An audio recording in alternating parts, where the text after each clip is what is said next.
So the big topic of the room right now is 3.6. And the answer is, it's coming, and we're all just, we're ready for it, but the lenders aren't fully ready for it, the appraisers aren't fully ready for it.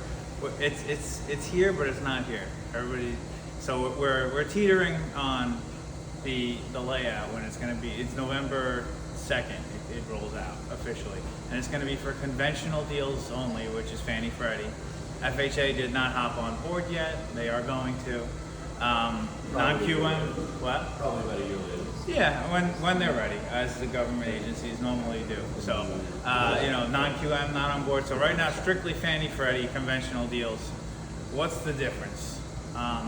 There's a lot of little differences, but also not a lot of little differences. So the goal is to streamline for underwriting purposes, for appraisal purposes, for make it one.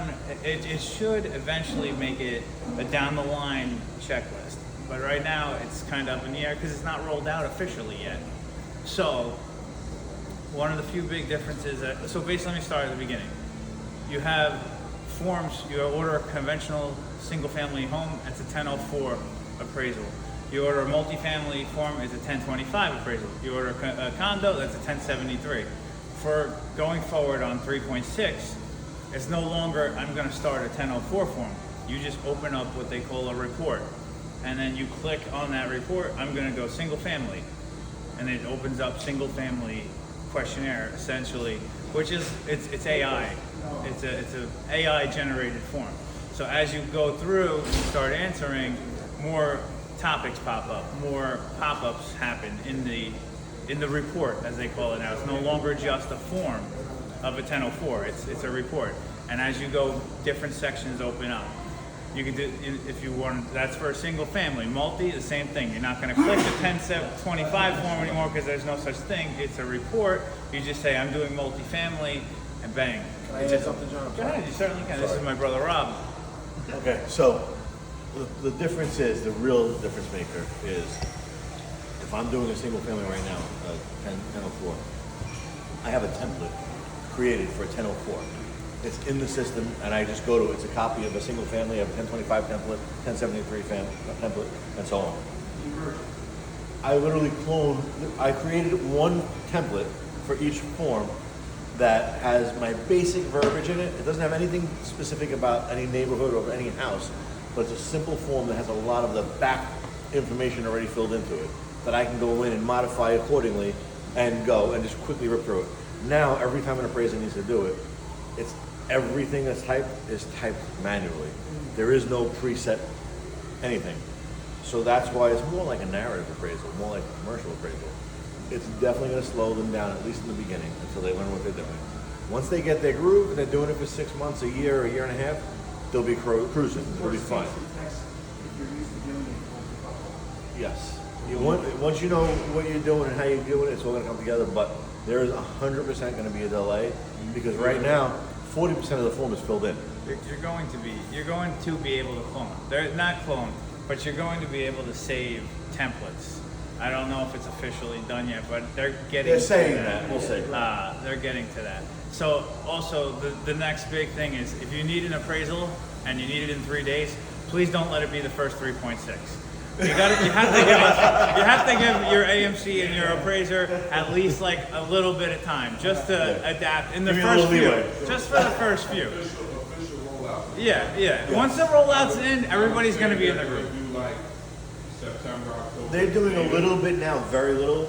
Every lender the big lenders right now are telling me we're going to really start hitting August and September. By September, they want to start doing a good amount of them.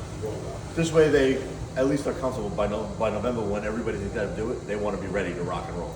So anything that's in between that's shaky, they'll deal with it. Yeah. That's kind of where we're at. So being that you don't have that format, all right? Yep. And let's talk about a commercial appraisal. Do you feel this is going to be more? It won't be commercial. It's much more of an narrative. It won't be commercial. Commercial still. But I'm saying from the aspect of commercial. Yeah. Where it's more narrative. Yes. Than commercial. Much more. Are you going to see more narrative? 100%. And the part of it is they don't like, so like right now they have the condition ratings, the C rating, C3 right? are C1, back C2, on the C3, it's supposed to be. It's Okay. gonna be that though. But how We'll can see. you, how can you go away I don't know yet. from that class? Let me jump in. The reality is it's AI, right? Yeah. Now you take the photos and you upload it into the report. The report says this looks like it's C3 conditioning. Now, you need to have human judgment as well because AI is. You ever seen Terminator? We don't know where that's going, right? So the human judgment is what's important. So the human could say, no, this is not C3. This is And give an C4 argument for because. it. So you could update according. Like everything can be changed by the appraiser. As long as the appraiser is competent, which was what we do. We hire the competent part. We try to be try at least, to. for the most part. So AI is changing the game completely for us, and the form itself is majority AI. So it's a learning process for us all. There's a few slight differences, and off the top of my head, like one of the main things that's going to be annoying for the appraiser is the front door elevation. They have to measure the distance. So if you have 3 steps going up, they got to have the elevation from the floor to the door bottom itself for flood zone issues, which is not every town. It's just here and there. However, it's just something that's new to the form. In regular forms, it's GLA. Everything is GLA. Now it's above grade, below grade. And there'll be above grade pages and there'll be below grade pages. Are we And still hearing the ANSI?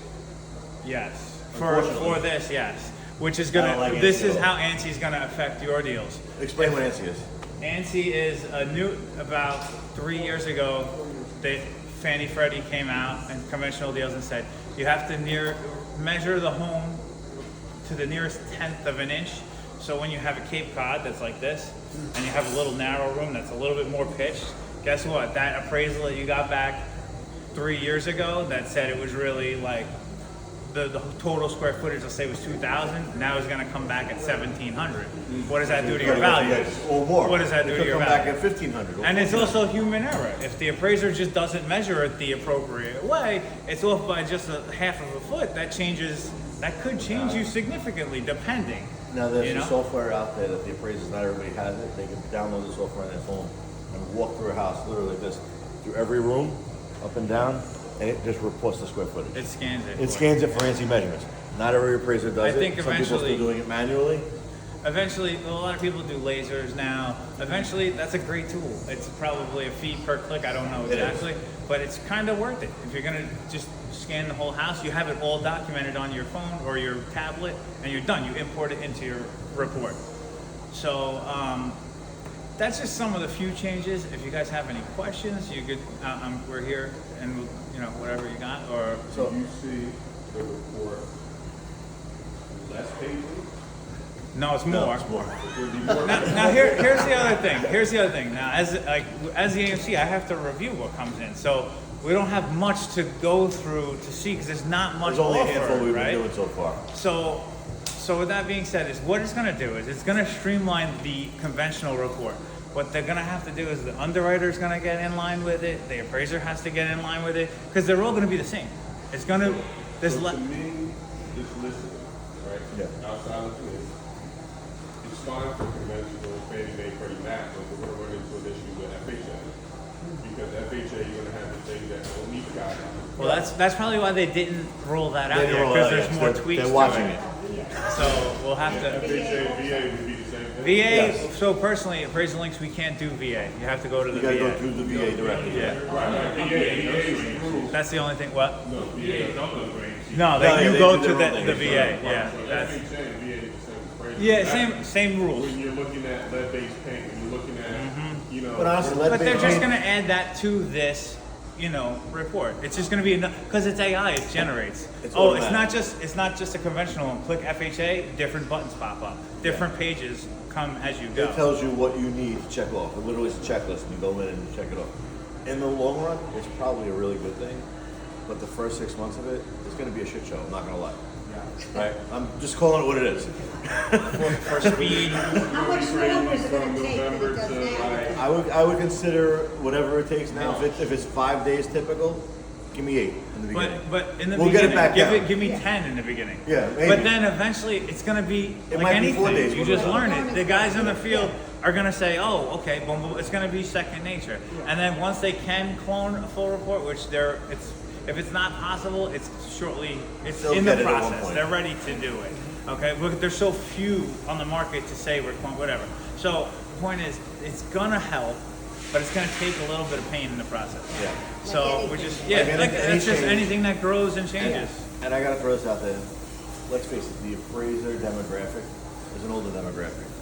Me at 52 years old, I'm still probably one of the younger guys. Okay? I hate to say it like that. You know, I'm still probably one of the younger guys doing it. So a lot of these guys are just, they don't want to embrace it. Or some of the older guys are saying, I'm retiring, I'm done. They're gonna get it, yeah, because they're not You gonna know. be able to So do it. that was gonna lead me to my next question. Where do you see the evolution of someone that wants to get into the appraisal trade? How does that work? People should be getting in right now, and appraisers, if they're smart, are training people right now. Okay, I've been screaming that for the last few years. There's not enough appraisers out there, especially after COVID. We learned that there was clearly not enough appraisers in the market to do it. Okay, because they were giving out 2% rates at the time. Everybody refinanced their bought. There's only so many appraisers. There's like 70,000 appraisers in the country. There's a lot more people that are homeowners than that.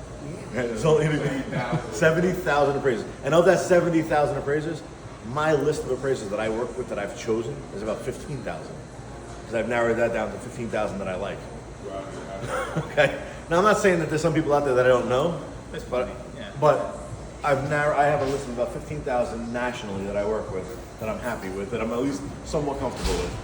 Okay, and the rest I've narrowed out. Some of them that just I won't deal with because they're just not easy to work with. They're not giving me a good product, and they don't pick up the phone. You know, so I need somebody that when I call, they're gonna pick up the phone and talk me through it. Because if I'm calling, there's a reason I'm calling. I'm not calling just because I want to shoot the shit. I'm calling because there's an issue that I see, and I need to work through it. Whether it's high, low, or just something doesn't look right or feel right when I'm reading the report, I need to speak to somebody. And if the appraisers aren't willing to pick up the phone and talk to me, what good am I? One, first of all, right? And two, they're not doing their job. I And need that to be able goes to with talk to like somebody. turn time, like Yeah. just if it says it's scheduled and it's due back, and I'm only as good as what I'm being told.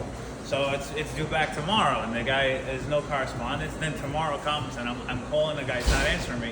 Why should I use this guy who just doesn't care? There are you know? times I've had to send safety checks to appraisers' homes across the country because they went missing in action. True story. I literally had to send the cops to the house to say, I don't know if the guy's dead in the house. Oh my God. I swear to God. Guess And what? They're not dead. They're not dead. They And, just didn't and the care. cops knock on the door, all of a sudden they're embarrassed and they call me back. You know? I love Let's just say, I don't use them anymore. Yeah. it. Reason for that. Gee, I don't know why. But there were times I literally had to call the cops and say, can you just do a safety check and see if this guy's alive? So that's how I narrow it down. But based on what they're doing, if they're picking up the phone, if they're sending me a report that makes sense, you know, if they're reasonable. Anthony DePalma is one of my, he's a great appraiser, yeah, right? And Communication's key. communication's key. If I call him, he picks up. If he has an issue when he's at the house, he'll be like, Rob or John, I got an issue. How should I handle this? Then we Okay. let the lender And know, then we hey, come to you this and is say, what this I is the saw. issues that we saw. How do you want me to address it? Sometimes I gotta go to an underwriter and say, I even have some connections in HUD and a couple of other good places where I can call and say, listen, I have a scenario. I'll never give them an address because then they're gonna hold me to it. I have a scenario. How would you like me to handle this? How would you like this worded? How would you like the appraiser to address it? Okay? And they're like, okay, based on what you told me, without a physical address, they'll give me what the punch list would be. I go back to the appraiser, they do this, problem solved. If they listen to me. I refied my house, and Okay. the appraiser that came was horrible. He was not nice. Make a long story short, I did another transaction, and I told the lender, I don't want that man in my house. Yep. Happens. And I didn't get him, and I got a lovely appraiser. I kept my mouth shut, and she appraised the house for $50,000 more. That's how bad that got. The appraisal is an opinion. Everybody has one. Right. I knew his You know, appraiser it's some- was totally off. So I gotta throw this out. An appraisal, what's an appraisal? It's an opinion and value based on the facts. Right. Now, if I sent 5 appraisers to appraise your house, you're gonna get 3 that are very close. One's Right. high, one's low. Right. Human error, why? Let's look at why. We It's pull- an opinion. It's an opinion, but when they pull comps, Right. They pull comps, and sometimes if they're going fast, they'll be like, look at this comp around the corner, it makes perfect sense, and they'll build an argument around it without digging in. Right. Okay, human error, which is why a lot of lenders are saying, let's go AI, but AI takes out the human factor. I know that. Okay, you need the We human even factor. had, You like, need- sometimes definitely. underwriters will ask, hey, why didn't you use Exactly. this appraisal This after comp. the value? Yeah, why didn't you use these comps? What, Yeah. what did you see that I didn't see? So go ahead, Jim. Hold on, you've been waiting. Oh, no, so it's okay. I just want to give you that question. You and I'll mentioned, jump you back. mentioned briefly an impact on square footage and things like that with tools and the evolution of the process. Could you elaborate on that just a little bit? Yeah, so I mean, like I said, if you're measuring ANSI standards, if they do it right on that pitched roof or Or a bi-level? If you're Yeah, one a foot- bi-level. One foot Oh, underground, that's. bi-level's crazy because depending on where in the country, some people consider it above grade GLA. If the floor is actually touching the floor and there's nothing below ground, some places will call it GLA, but a bi-level typically should be, you walk in, there's a set of stairs going up, set of stairs going down. Right. Usually the bottom is basement. Usually the top is GLA or above grade. Depends on where you are. There are It times where changes. the bi-level- and it's the market itself that will affect that. So that's the bi-level part. So I'm gonna Where it approach goes to that right now in a the second. pitch of the roof, the ANSI standards. I had this argument literally not long ago. The ceiling, the attic was finished, but it was like a finish that was as wide as this table. It was like this. Yeah, it was like a little with narrow slant. finish. And they're like, but I'm like, but it's still, that's good and all, but it's not you living got- space. You can't live in it. It's great, you can Yeah. use it, but it's not gonna affect you. So let me talk about basements for a second. So I live in Lincroft. I built my house. I specifically picked this lot, set a walkout basement. So it's like from the back, it's this giant 3-story house. From the front, it's a beautiful 2-story house. My basement's literally 3,000 square feet finished, bigger than most people's houses. Right. But guess what? It's a finished basement. Even if it's a walkout, It's a walkout finished basement that I sunk a ton of money into because that's the way I wanted it. But it's a finished basement. It's better than most people's houses. But bi-level is different than a basement. Yeah, Yes, but, so, correct. yeah. But again, the bi-level, so sometimes you have the bi-level has like one step, like 3 steps down, and below that there's even a real Yes. cellar. Even with split levels, yes, Guess it's what? a You real split. basement, yeah. More of a split, really. Okay. Well, you're gonna see in that case, they're still gonna discredit 2 levels instead of So just that 1. 1,800 square foot bi-level now is 900 square feet. At times. And then you depends on go, how- and then you go to compare it to other bi-levels, and you look at the assessment, and the assessment says 1,800 square feet. But everyone thinks, oh my God, I'm gonna make a You're trying to screw me. 900, I'm gonna make a That's what 900 it is. square Yeah, foot adjustment. always. You don't. Just because it's only 900 square feet, you can always say that in the market, it is acceptable for people to live in a bi-level on that below grade. Yes. It's acceptable. And then you make an adjustment, and that's how You you. have to be able to prove it. That's when you go to the township and ask for a reassessment on your property taxes and Yeah, say, right. I only live in 900 square feet. I don't know what you're talking about. Here's my appraisal. So there's a great. So there's a split level with 4 levels, because you walked in, dining room, family room, And then bedroom, big kitchen. boy, then you go up a few stairs, I'm sorry, living room, up to dining room, kitchen, then you go up a few more stairs as well. And then, but down on the first level, you go down 4 or 5 stairs, and it was a true basement, like you said, it was a basement. You don't know And it how was many just a times porch. in a week that I get, well, my realtor's furious. I'm like, well, let me help you. What happened? You're giving 3 bedrooms and 1 bath. This is 4 bedrooms and 2 baths. I'm like, so where is the 4th and 4th bedroom and the other bed? It's downstairs. I'm like, well, do you have it open? Let me show you. Scroll to page 3. Basement. What does it say right here? 1 BR, 1 BA. It's right there, but it's not not above showing you grade. square footage. It's not GLA. So some people who don't understand the report, they get aggravated, and I get it because it's your house. You take pride in your house for the most part. Like you That's want why your I house to be the mentioned my most you house. want, you know. But it just in the appraisal world, it doesn't always equal what you think Right, it is. what you think So- it is, yeah. and we're here to help you close the gap and help you understand. And you know, and I'm not saying every appraiser is correct because that's not true either. You should see. Sometimes I'm like, what the heck did this guy do? Yeah, there are times I'm like, you're an appraiser? But you know, at the end of the day, I can't make that appraiser do anything. I'm not supposed to influence him, and I don't. But I can tell him, look, this is what I'm seeing. What do you see? And then he tells me, and I could either come to a resolution, or I come to you and say, this is what we have, and this is why. So listen, an AMC is supposed to be completely impartial on that. You're supposed to have zero impact. However, when we review, if something looks too high or too low, he'll tell you for sure, we're gonna call and say, what are you seeing that we don't see? Because this doesn't look right. Okay? It doesn't happen often because he's a good appraiser, but you know, something doesn't look right. We're gonna call up and say, why are you leaning high or why are you leaning low? Or, you know, and again, we probably haven't even had this conversation because Oh, God, it was like, we had a conversation like 5 years ago. Maybe. yeah. So, but then we came to terms and it was all good.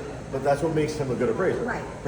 And the AMC do their own QC too. Yes. So a lot of times, like the appraiser will be like, "Hey, I submitted the report." I'm like, "Well, we don't have it because it's 'Cause being we're reviewing. reviewed by the AMC first." And a lot of times I'll kick it back to him or whoever and say, I need this fixed.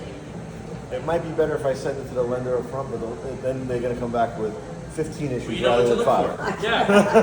Yeah. You know? If we release it to you and it's really high, it don't look right to me. Like, why is he?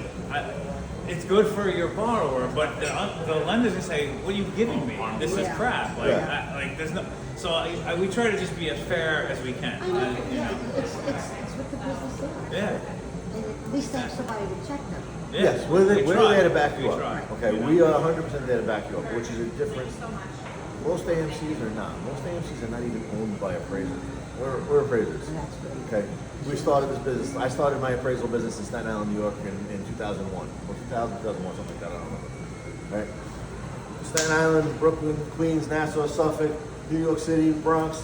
Then I jumped into New Jersey, covered the entire state of New Jersey, started growing the company, and then the financial crisis rolled in. I was Brooklyn, Staten You know, Island. so you get it. You know, and The natural progression. the natural progression. And now I'm building in Florida. That's where I'm going next. So, but my point is, I went from a 2-state appraiser, which things were great and everything was great. Financial crisis rolled in. There was nothing going on. Nobody knew what was going on. My business dried up to the point where, I mean, literally, I was scraping by, as everybody was at the time. Yeah. And I saw an opportunity, and I took it, and I ran with it. And I'm not the smartest guy in the room for that. I'm never the smartest guy. If I am the smartest guy in the room, I'm in the wrong room. How's that? Just throwing that out there. But I'm going to outwork everybody around me. I promise you that.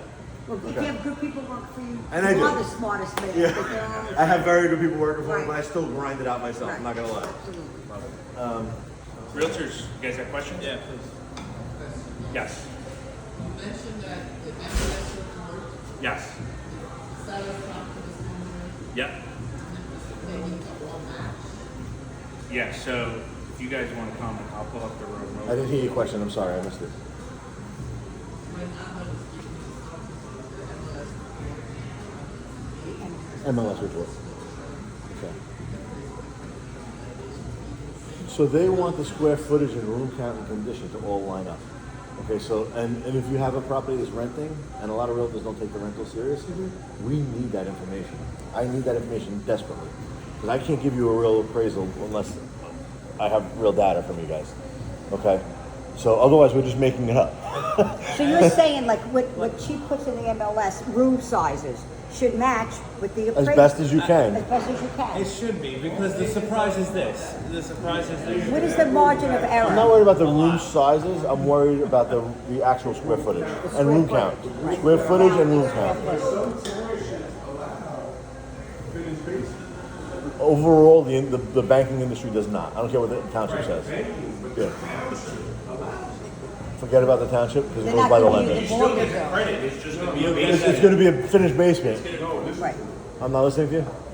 Say that again. If you have egress coming out of the Yeah. basement. Yeah, most towns will be okay with that. Finished square foot, I can count as better. However, look, so my walkout basement, I have double door entry, Double door. okay, and I have 4 6x6 windows that I put in rather than the little windows that they would put, So you got and I have 10-foot ceilings. Wow. It's a finished basement. Finished basement. But what is No matter how you the slice it. What? The township say that you can. They're not counting the square footage, nope. What Some township is that? townships allow bedrooms down. So when you're in the Because if the township says a bedroom, Yeah. right, because it's the township, how does that come into the appraisal? Because you're saying everything. Well, like I said before, with the bi-level, some towns say the second level is GLA, above grade, okay? However, some towns don't. Basement at the end of the day, okay, perfect example. We're in 49 states, okay? Happened, I think it was New York, but it's all over the country. Sometimes you have no bedrooms upstairs. You have a living room, or you have no kitchen upstairs. You know what banks do with that? They go crazy. How are you All gonna your say the bedrooms in the kitchen is basement. the only Where you kitchen is live, in your because you basement? wanna have Well, the it's view built of all the into water a Yes. home, and that's how they set up the house. But it's the basement. I know they get grandfathered in by the township. Bedrooms really irrelevant. But If the there's only bi-level- one, The bi-level has a basement with a closet. That's, I mean, the bedroom bi-level has a bedroom. with a closet. That's their fourth bedroom with a closet. That's By ANSI guidelines, they discredit it. That's nothing to do with us. Those are the standards they put out the there. appraiser has to follow the rules. Because if he doesn't, you're not gonna get in trouble. You're not gonna get in trouble. The appraiser's gonna get in trouble. Yeah. So he's working for $400, $300 to $500 an order. He's not going to kill himself because this basement has an extra bedroom, and if he can't find Basement anything. versus a bi-level. This So is let's not say- considered a basement in a bi-level, is it? It's considered living space. Well, No, no. based on Depends. ANSI, It where depends you on walk the in. town too. It really comes down to the town. But the town allows it as a living area. If the lender says ANSI guidelines rule, That's it. I don't care what the town says. Yeah. Yeah, ANSI comes in and steps in. ANSI measuring. That's ANSI. the new measuring to the tenth of an inch for conventional deals. But it doesn't mean that you can't explain. Yeah, you You You can can. try. You can explain that, you know, it's acceptable to the market in a bi-level home for that bedroom that is now in the basement. I'm gonna throw this out there too. On top, adding to his commentary, what you're gonna do is, even though your house is now cut in half, so are all the comps. All the comps in the neighborhood that are using that, yeah, so it's still apples to apples. This usually has a family room, a bedroom, and a bathroom. You're gonna say, And a laundry. this house that sold for 600,000, that should be 1,800 square feet, but you told me it's only 900 because of ANSI. Well, this house I'm using is saying 1,800 square feet, but it's really only 900 because of If you ANSI. look at the tax record. So it'll still work out, Yeah, the comp is is my still point, so don't panic. It's still gonna work out as long as we explain it. I know. Okay. However, homeowners are going to argue with you and say, "But my house is 1,800 square feet. I That's where I bought got it." appraised 4 years That's ago. how the builder I know, sold but it? Yes. it's a That's how different it was standard marketed? to what you're But getting. the government what your changed the loan rules. is. Back then versus now. Yeah. It'll still work out. It just we got to just adjust it differently. That's all. I have a question. I sold a house in Leicester. I sold this home in West Orange. I had a basement in the bedroom. Bedroom and basement. Bedroom Yeah. in the basement, sorry. It's okay. And that was fine. We were able to sell that home. We did the same thing in Kenilworth. They couldn't do it. Different town. Sold the house, the appraiser said it was a bedroom. The lender said no. The appraiser said it was a bedroom, the lender, everything went through fine. The township. Now, the new owner Price is is suing. It's not actually. It's not. It's not.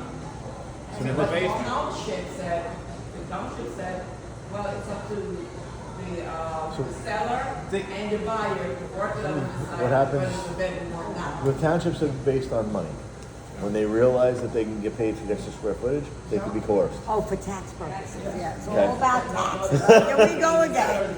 That's what I'm telling you. Another- Okay. another- When they realize they can bring in That's extra the revenue, simple answer, and it's the truth. Okay, Another especially- twist to that is, can it be rented out? Yeah. yes, that's Everybody the whole wants thing. to rent out everything and make it an illegal apartment. And if you go to a house and the door's locked, and I've done it as an appraiser, I can't get in. What's in there?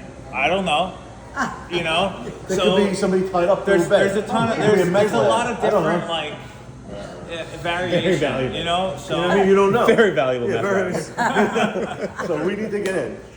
So It's like people are not working together because if, he told them it's okay. They give him a CO saying it is a bedroom, and now when the welcome to our government. said, yeah, they're like, well, it's for you guys to work that out. I got one more like really quick thing about that, right? And depending on where you're located, anybody ever have their basement flood? Oh, I know. Okay. Do you want to be living in that bedroom when all of a sudden a foot of water's there and everything is wrecked? Two years ago, when It's a Hoboken basement. flooded out, you know, like, it was like 8 people that died in Hoboken with the flash floods. Down Flash floods. Yeah. And if you were an appraiser, if you were an appraiser and did a home, you know, and did an appraisal there, and didn't note that when you leave the kitchen and stuff was down and people died, when they start suing each other, Yeah. and You're you dead. go back to the, well, You're done. how did the appraiser not see that?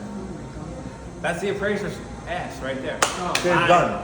You're toast. Pardon my language, You but know, that's the even reality. if you So. go in inner cities, especially, it happens a lot in Brooklyn, Queens, and all that area. Yeah. Where they got the bars on the windows. The way to solve that, Hinge them or get removed. either remove them, which you can't in certain areas because you need them, but release flashes from the inside. Just in case there's a fire or in case there's an emergency, you hit the quick release, you're out. If you're in a cage and you got to get out because there's somebody with a gun coming or a fire, Are you guys using them on the appraisal side now if they have a quick release? like, we have to. I've been doing that since I was appraising. They can keep them on as long as they got. As long as they got quick release, yes. Yeah, we allow the same thing. From interior, It has to obviously. be interior quick release. Yeah, absolutely. You know, otherwise, if there's If a they're fire bolted to the or somebody's wall, coming to kill you, you you're gotta stuck. You're dying. When we do many appraisals, we had to have them removed. Yes. And then you put As them long back as you up. put They them put back them when back the up appraiser after, left. right? As long as you do the quick release, it Right doesn't back matter. up, yeah, you gotta put it right back up. It's the same thing when they say remove this stove from the basement. Okay, it's removed, it's kept. You think the spec unit's not funded that they put it back in? Of course they do. You know? I don't know what they did after I left. I mean, that's SOP. Yeah, Before you guys come in. exactly. You can have a refrigerator, that's not a problem. Yeah, absolutely. but Refrigerator's A fine. lot of people can have. But they can have summer kitchen. No, but that's not true though. Summer kitchen. No, time out. That's not true. Because some towns say summer kitchens are allowed, Yeah. but some don't, and it's Yeah, but not summer right. kitchens But don't have a stove. They're Yeah. not supposed to oh have a yeah, Yeah, without the summer stove, they kitchen's don't fine. That's what it's I call a summer kitchen a wet bar, You whatever you want to call it, it's have fine. a Okay, yeah. They depends on the town. Some is common. You want to here, solve it, some you is do a not. summer kitchen and an electric stove. There you Problem go. solved. Yeah. They can't even tell you no. As long as there's not a gas line, Right. what are they going to say? I can have 6 electric stoves in my house. Doesn't mean it's a kitchen. Yeah. I just like to cook. Slowly. You know what I mean? What are they going to say? Are you Italian? Of course. Anybody? Anybody else? No, this was Good? good. Cool. Awesome. Thanks, guys. All right. Thank you.